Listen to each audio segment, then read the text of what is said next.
Hello students, നമ്മളിന്ന് പുതിയൊരു ചാപ്റ്ററിലേക്ക് കിടക്കുകയാണ്. പുതിയ ചാപ്റ്റർ എന്ന് പറയുമ്പോൾ നമ്മുടെ 5 ഹെഡ്സ് ഓഫ് ഇൻകത്തിൽ 4ാമത്തെ ഹെഡ് ആണ് നമ്മളിന്ന് ഡിസ്കസ് ചെയ്യാൻ പോകുന്നത്. Capital gains. നമുക്കറിയാം 5 ഹെഡ്സ് ഓഫ് ഇൻകം എന്ന് പറയുമ്പോൾ അതിൽ ആദ്യത്തേത് ഇൻകം ഫ്രം സാലറിയാണ്, then income from house property, income from business or profession, then capital gain, income from other sources. അങ്ങനെ 5 ഹെഡ്സ് ഓഫ് ഇൻകമാണ് നമ്മൾ ഗ്രോസ് ടോട്ടൽ ഇൻകത്തിൽ നമ്മൾ വരുന്നതെന്ന് പറഞ്ഞു. അതിൽ ക്യാപിറ്റൽ ഗെയിൻ എന്നുള്ള 4ാമത്തെ ഹെഡിലാണ് നമ്മൾ ഡിസ്കസ് ചെയ്യാൻ പോകുന്നത്. The 4th head of income is capital gain. That is section 45 to 55 deal with this head of income. The base of charges profits of gains arising from the transfer of a capital asset in the previous year. അതായത് previous ഇയറിൽ capital asset വിൽക്കുമ്പോൾ ഉണ്ടാകുന്ന, transfer ഉണ്ടാകുമ്പോൾ ഉണ്ടാകുന്ന ഗെയിനാണ് നമ്മൾ ഇതിൻ്റെ ബേസായിട്ട് നമ്മൾ പറയുന്നത്. അപ്പോൾ ക്യാപിറ്റൽ ഗെയിൻ എന്ന് പറയുമ്പോൾ any gain arising from the transfer or sale of a capital asset. Capital asset transfer ചെയ്യുമ്പോൾ ഉണ്ടാകുന്ന ഗെയിൻ, അതിനാണ് നമ്മൾ ക്യാപിറ്റൽ ഗെയിൻ എന്ന് പറയാം. ഓക്കെ, അതിൽ എന്താണ് capital asset? Section 214. Capital asset means a property of any kind held by an SC, whether connected with his business or profession or not. Business പ്രൊഫഷനായിട്ട് ബന്ധം ഉണ്ടായതും ഇല്ലെങ്കിലും, അതായിട്ട് കണക്ട് ചെയ്തായാലും അല്ലെങ്കിലും, അങ്ങനെയുള്ള പ്രോപ്പർട്ടിയാണ് നമ്മൾ ക്യാപിറ്റൽ അസറ്റിൻ്റെ പരിധിയിൽ നമ്മൾ ഉൾപ്പെടുത്തുന്നത്. It may be movable, immovable, tangible or intangible, fixed or floating. അതായത് ടൈപ്സ് ഓഫ് അസറ്റ്സ് പറഞ്ഞിരിക്കുന്നതാണ്.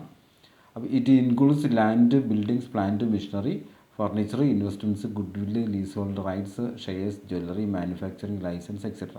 ഇത്ര ഐറ്റംസ് എന്ന് വെച്ചാൽ നമുക്കറിയാം ക്യാപിറ്റൽ അസറ്റ് എന്ന് പറയുമ്പോൾ നമുക്കറിയാം മൂവബിളായാലും ഇമ്മൂവബിളായാലും, ബിസിനസ്സായിട്ട് ബന്ധപ്പെട്ടതായാലും ബിസിനസ് ബന്ധമില്ലെങ്കിലും, ഓക്കെ, ടാഞ്ചിബിളായാലും ഇൻടാഞ്ചിബിളായാലും, ഫിക്സഡ് ആയാലും ഫ്ലോട്ടിംഗ് ആയാലും. അതിനുള്ള എക്സാമ്പിളുകളാണ് പറഞ്ഞാൽ land, building, plant, machinery, furniture, investments, goodwill, licence, leasehold rights, shares, jewellery, manufacturing licence. ഇതൊക്കെയാണ് അതിൽ വരുന്നത് കേട്ടോ.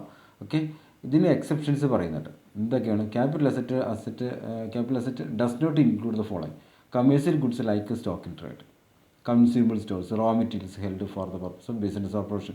ബിസിനസ്സിന് വേണ്ടി വാങ്ങിച്ച് സൂക്ഷിച്ചിട്ടുള്ള trade, stock in trade, consumable stores, raw materials, ഇതൊന്നും നമ്മൾ ക്യാപിറ്റൽ അസറ്റ്സിൽ ഉൾപ്പെടുത്താൻ പാടില്ല. ഓക്കെ, വേറെ ഒന്ന് പറയുന്നുണ്ട്: movable asset for personal use, car, TV, refrigerator, electrical appliances.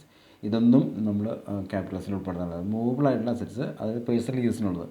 But some assets for personal use are treated as capital asset. അപ്പോൾ അതിൽ എല്ലാ പേഴ്സണൽ അസറ്റുകളും ഒഴിവാക്കപ്പെടുന്നില്ല.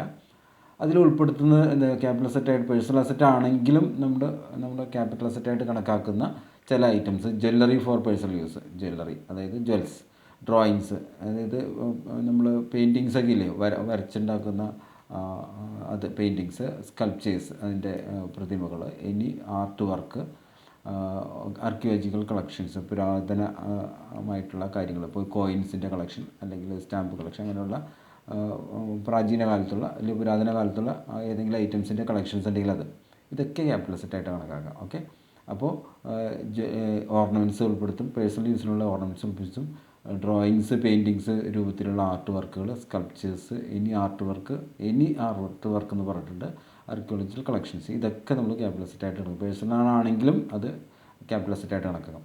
പിന്നെ agriculture land in India not situated, അതായത് അഗ്രികൾച്ചർ ലാൻഡ് എന്ന് പറയുമ്പോൾ നമുക്കറിയാം കാർഷിക ആവശ്യത്തിന് വേണ്ടി ഉപയോഗിക്കുന്ന ലാൻഡ് നോട്ട് സിറ്റുവേറ്റഡ് ഈ പറയുന്ന സ്ഥലങ്ങളിൽ within the limit of any municipality or cantonment board having A population 10,000 or more, 10,000 അതിൽ കൂടുതൽ പോപ്പുലേഷൻ വരുന്ന അഗ്രികൾച്ചർ ലാൻഡ്.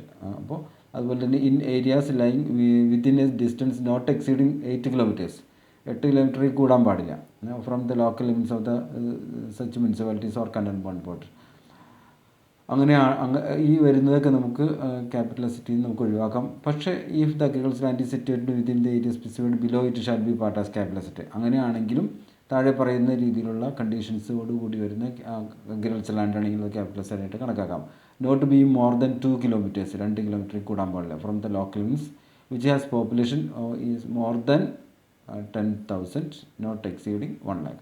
അപ്പോൾ 10,000-നും 1,00,000-നും ഇടയ്ക്ക് പോപ്പുലേഷൻ വരുന്ന സ്ഥലത്തെ അഗ്രികൾച്ചർ ലാൻഡ് അത് 2 കിലോമീറ്ററിൽ കൂടാൻ പാടില്ല. Okay, not more than 6 kilometres, 2 കിലോമീറ്ററിൽ കൂടുതൽ വരുന്നു, പക്ഷേ 6 കിലോമീറ്ററിൽ കൂടുതൽ വരുന്നില്ലെങ്കിൽ അവിടുത്തെ പോപ്പുലേഷൻ എത്ര വരുന്നത് 1 ലാഖിനും 10 ലാഖിനിടയ്ക്ക് 1 ലാഖിനും 10 ലാഖിനിടയ്ക്കാണ് അത്തരം അഗ്രികൾച്ചർ ലാൻഡ് വരുന്നെങ്കിൽ, പക്ഷേ അത് 6 കിലോമീറ്ററിൽ കൂടുതൽ വരാൻ പാടില്ല. Not more than 8 kilometres. 8 കിലോമീറ്ററിൽ 6 കിലോമീറ്റർ കൂടുതലുണ്ട്, പക്ഷേ 8 കിലോമീറ്റർ താഴെയാണെങ്കിൽ അവിടെ പോപ്പുലേഷൻ എത്ര പറഞ്ഞാൽ 10 ലക്ഷത്തി മോർ ദാൻ 10 ലാക്സ് 10 ലക്ഷത്തിൽ കൂടുതലാണെങ്കിൽ അതൊക്കെ നമ്മൾ ക്യാപിറ്റൽ അസറ്റായിട്ട് കണക്കാക്കും. പിന്നെ വരുന്ന gold bonds and national defence bond issued by the government of India, special bearer bonds, gold deposit bonds, ഇതൊക്കെ നമുക്ക് ക്യാപിറ്റൽ അസറ്റായിട്ട് നമുക്ക് കണക്കാക്കാവുന്നതാണ്. അപ്പോൾ ക്യാപിറ്റൽ അസറ്റായിട്ട് വരുന്ന 3 ഐറ്റംസ് നമ്മൾ പറഞ്ഞു. ഒന്ന് consumable goods, stock in trade, അങ്ങനെയുള്ള items. Then movable assets, then agriculture land, അത് സ്പെസിഫിക്കായിട്ട് ലിമിറ്റൊക്കെ അവിടെ പറഞ്ഞിട്ടുണ്ട്. പിന്നെ വരുന്നത് gold bonds, national defence bonds issued by the government of India, special bearer bonds 1991 and gold deposit bonds, ഇതൊക്കെ നമ്മൾ ക്യാപിറ്റൽ അസറ്റായിട്ട് കണക്കാക്കപ്പെടുന്നതാണ്. ഓക്കെ. ദെൻ ക്യാപിറ്റൽ അസറ്റ്സ് എന്ന് പറയുമ്പോൾ 2 തരം ക്യാപിറ്റൽ അസറ്റ്സ് ആണുള്ളത്. 2 തരം ക്യാപിറ്റൽ അസറ്റ്സ്, ഒന്ന് ലോങ് ടൈം ക്യാപിറ്റൽ അസറ്റ്സ്, മറ്റൊന്ന് short time capital assets. Okay. അപ്പോൾ ഇത് രണ്ട് ടൈപ്സ് ഉണ്ടെന്നുള്ള കാര്യം മനസ്സിലാക്കുക.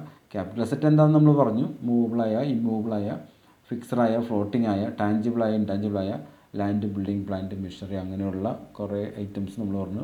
പേഴ്സണൽ യൂസിനുള്ള ഉൾപ്പെടുത്താൻ പാടില്ല, പക്ഷേ ചില ഐറ്റംസിന് എക്സെപ്ഷൻ പറഞ്ഞാൽ അതൊക്കെ പേഴ്സണൽ ഐറ്റംസ് ആണെന്ന് പറഞ്ഞു. Gold deposit, special bearer bonds, അതുപോലെ തന്നെ gold bonds, national defence bonds, അങ്ങനെയുള്ളതൊക്കെ നമുക്ക് ക്യാപിറ്റൽ അസറ്റായിട്ട് കണക്കാക്കാം. ഈ ക്യാപിറ്റൽ അസറ്റ് 2 തരത്തിലുണ്ട്. ഒന്ന് capital assets long time capital അസറ്റും, മറ്റൊന്ന് ഷോർട്ട് ടൈം ക്യാപിറ്റൽ അസറ്റും. ഇതാണ് നമുക്ക് ഇന്നത്തെ വീഡിയോയിൽ നമുക്ക് ഡിസ്കസ് ചെയ്യാനുള്ളത്. അപ്പോൾ ഒന്നുകൂടി നമ്മൾ പറയുകയാണ്, എന്താണ് ഇതിൽ പറയുന്നത്. ഈ പറഞ്ഞ ക്യാപിറ്റൽ അസറ്റ് എന്ന് പറയുമ്പോൾ, ക്യാപിറ്റൽ ഗെയിൻ എന്ന് പറയുമ്പോൾ ഏതാണ് ക്യാപിറ്റൽ ഗെയിനിൽ വരുന്നത്? അതായത് നമുക്കറിയാം 4ാമത്തെ ഹെഡാണെന്ന് പറഞ്ഞു. അതായത് ഗ്രോസ് ടോട്ടൽ ഇൻകത്തിൽ വരുന്ന 5 ഹെഡുകളിൽ 4ാമത്തെ ഹെഡാണ് ഈ പറഞ്ഞ ക്യാപിറ്റൽ ഗെയിൻ. ആ ക്യാപിറ്റൽ ഗെയിൻ എന്ന് പറയുന്നത് ക്യാപിറ്റൽ അസറ്റ്സ് ട്രാൻസ്ഫർ ചെയ്യുമ്പോഴുണ്ടാകുന്ന ലാഭമാണ് നമ്മൾ ഈ ക്യാപിറ്റൽ ഗെയിനായിട്ട് നമ്മൾ കണക്കാക്കുന്നത്. അത് ലാഭമാകാം, നഷ്ടമാകാം. ക്യാപിറ്റൽ ഗെയിൻ പറയും, ക്യാപിറ്റൽ ലോസ് എന്ന് പറയും. ഓക്കെ. 2 തരം ക്യാപിറ്റൽ അസറ്റ്സ് ആണുള്ളത്, ലോങ് ടൈം ക്യാപിറ്റൽ അസറ്റ്സും ഷോർട്ട് ടൈം ക്യാപിറ്റൽ അസറ്റ്സും. അപ്പോൾ ഇന്നത്തെ ഈ വീഡിയോയിൽ നമുക്ക് ഇത്രയാണ് നമുക്ക് കാര്യങ്ങൾ പറയാൻ ഉദ്ദേശിക്കുന്നത്. ഓക്കെ. Thank you.